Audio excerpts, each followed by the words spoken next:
Hey everybody, Nick Espinosa, your Chief Security Fanatic here, and first things first, I'm sorry I have not done a video or a podcast in the last few days. I'd like to thank American Airlines for losing my luggage at the airport on Sunday and delivering it literally yesterday to me. So here we are, I'm finally back in the swing of things, and I want to get going and talk about Facebook today, because Facebook, if you didn't hear a couple of days ago, mentioned that they are shutting down their facial recognition system for Facebook, but that's okay, because they're going to be collecting way more data than Facebook ever could thanks to their new metaverse. Now, here's what's going on, and I've got notes directly from a blog post of Jerome Pesenti.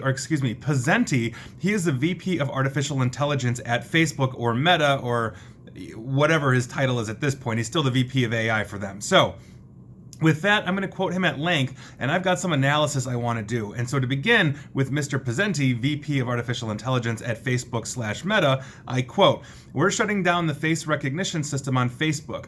People who've opted in will no longer be automatically recognized in photos and videos, and we will delete more than 1 billion people's individual facial recognition templates." Essentially, what he went on to say there was that of the roughly 3 billion users, only 1/3 of those, or around 1 billion, have essentially opted into facial recognition. Everybody else has opted out. I know I am opted out on their system, not that I really believe it, but here we are. And to continue quoting him, "We need to weigh the positive use cases for facial recognition against growing societal concerns, especially as regulators have yet to provide clear rules. Looking ahead, we still see facial recognition technology as a powerful tool, for example, for people needing to verify their identity or to prevent fraud and impersonation. We believe facial recognition can help for products like these with privacy, transparency, and control in place, so you decide if and how your face is used.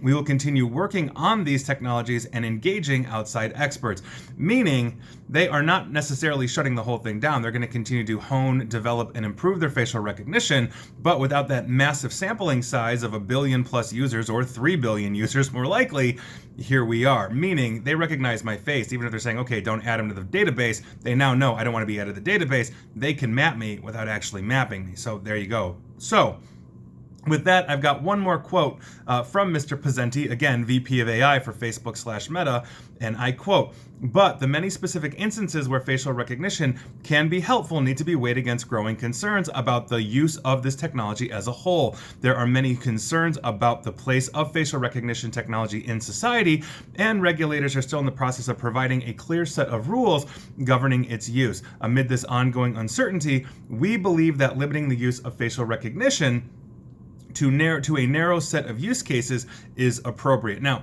two things are essentially going on here. And he's right in the sense that there's a lot of cities trying to figure this out. Do we have facial recognition in our CCTV cameras throughout the urban areas? Do we not? What do we do with this? Some cities like San Francisco and Oakland have banned this outright, and other cities, some are adopting this. It's a bit of a mess right there. There's no uniformity, not to mention the fact we've seen a lot of false positives come from facial recognition backed by AI, meaning the police have actually put people in jail, I've talked about this before, that were falsely identified by artificial intelligence. The facial recognition said you were person A, you're actually person B, so there you go. You get arrested, you get incarcerated, and person A, the criminal, goes free. But that is beside the point, I think, for Facebook, and I think that's a cover because they're doing two different things here, and there's two core points that I want to make outside of these words. And the first one is that they are in hardcore damage control mode. They've had scandal after scandal after scandal. I have been writing about this, talking about this, speaking about this here and on my radio show and in written form for quite some time now, way before the whistleblower, but the whistleblower confirmed everything that major news sources and people like myself were actually saying about Facebook. They got caught, their internal documents proved it, and they understand just how damaging their platform has been, especially when you're looking at teen girls and Instagram, which was essentially a massive, massive problem that has nothing to do with facial recognition, but they need to do something that they think is going to be essentially a peace offering, if you will, something that will mitigate the circumstances to say, see, we're doing good, we are adapting, we're doing all of these things. You're not shutting down Instagram. You're not forcing those manipulated photos that are clearly photoshopped to show quote unquote perfect human beings, except in Norway that has an actual law. Nobody has to require to say that these are manipulated photos.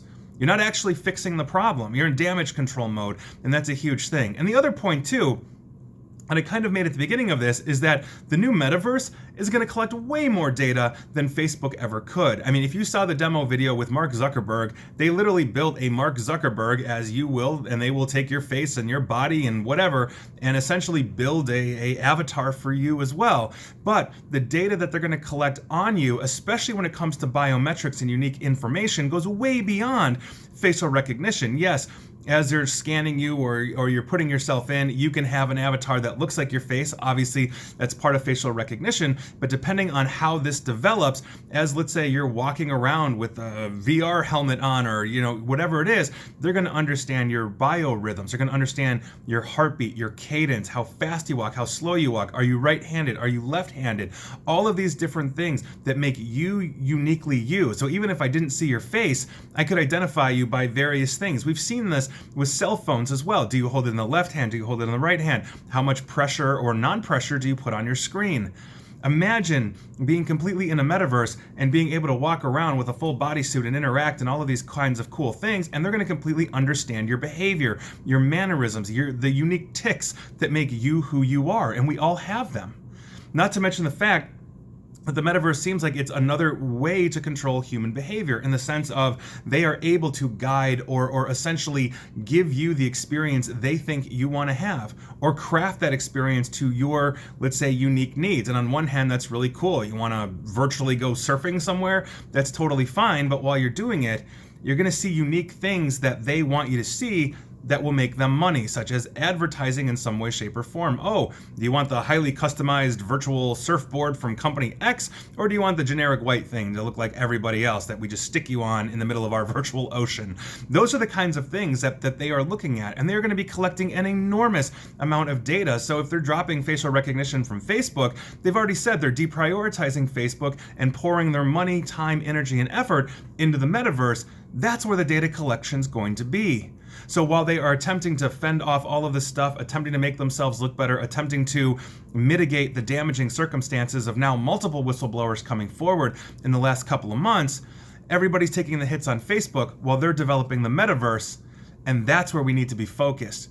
They're playing basically three-card Monte here, and we are not looking at the metaverse and the data they will be collecting at it. So, well, you can say, hey, it's a good thing they're shutting down facial recognition, and quite frankly, without third-party independent verification, I'm not 100% sure they're going to do that. They really don't go through those kinds of audits. They need to, and I think what may happen with this whistleblower situation is that the U.S. Congress may actually force that kind of audit. Ideally, they're going to get experts as opposed to, I don't know, a local accounting firm to just check off the security controls or something. This is an important thing. The metaverse is going to be large, at least they're banking on it, but the trust in Facebook is all-time low. They need to right that ship if they're going to keep collecting that data, if they're going to keep monetizing that. Again, if it is free to you, you are the product, and you're about to give them essentially all of your biometrics, all of your mannerisms, all of everything to join the metaverse, and that is something that they can catalog, they can control, they can sell to behavioral psychologists, to insurance companies,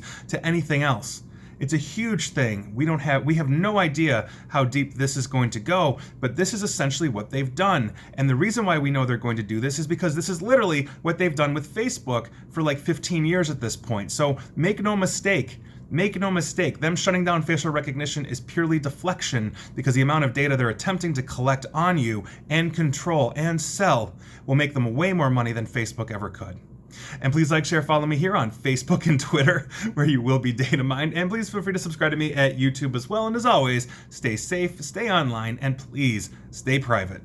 Thanks, everyone.